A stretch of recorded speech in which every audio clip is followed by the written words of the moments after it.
Welcome back, or maybe welcome back to yourself. I've been thinking about you this week. Well, not you specifically, but the women who keep showing up here in this space. Maybe you've been here every Sunday since the relaunch, or you've been here since before all the old podcast episodes were deleted. But I've been thinking about the messages you've been sending, the conversations we've been having, the quiet honesty that's beginning to grow in this little corner of the world. And I've realized something. We've been talking a lot about change, about healing, about carrying, about responsibility and doing the hard work. And all of those conversations matter. They matter deeply. But over the last few days, I've found myself kind of asking a different question.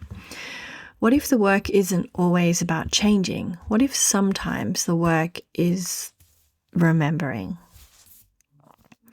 I wonder if you've ever had one of those moments where you catch a glimpse of an old photo of yourself.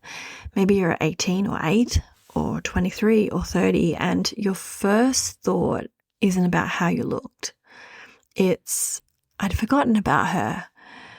Not the version of you, the feeling of you, the laugh, the hope, the depth, the way you walked into the world before life became so full, before you were carrying a mortgage or children, a business or aging parents, or grief and expectations or someone else's needs all the time.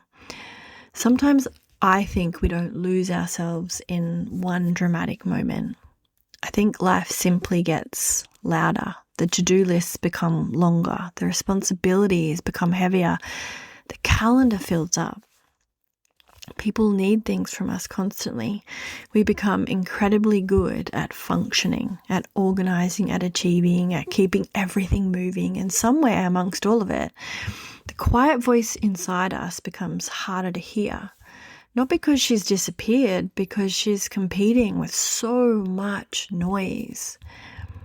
Maybe that's why I've called this podcast and a body of my work Muse House, because I didn't want it to be another place telling women who they should become.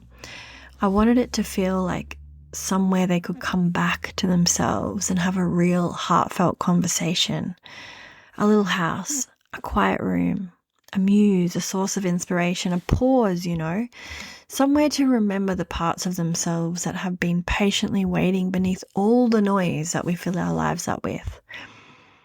The older I get, the less interested I become in reinventing myself.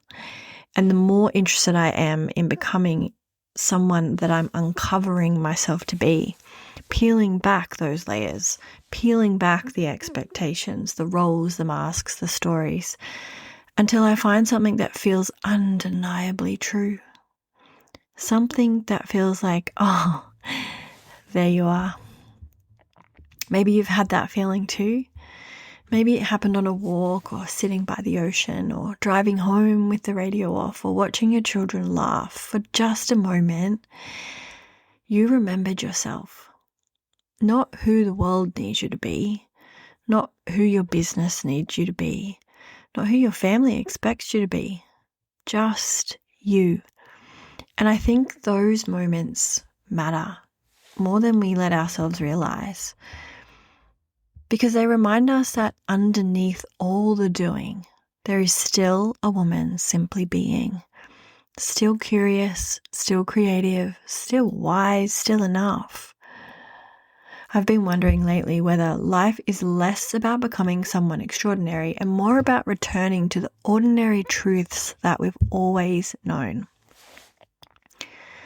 That we belong, that we're worthy, that we don't have to earn rest, that our intuition is worth listening to the first time, that our value was never tied to our productivity, that who we are is inevitably more important than how much we do.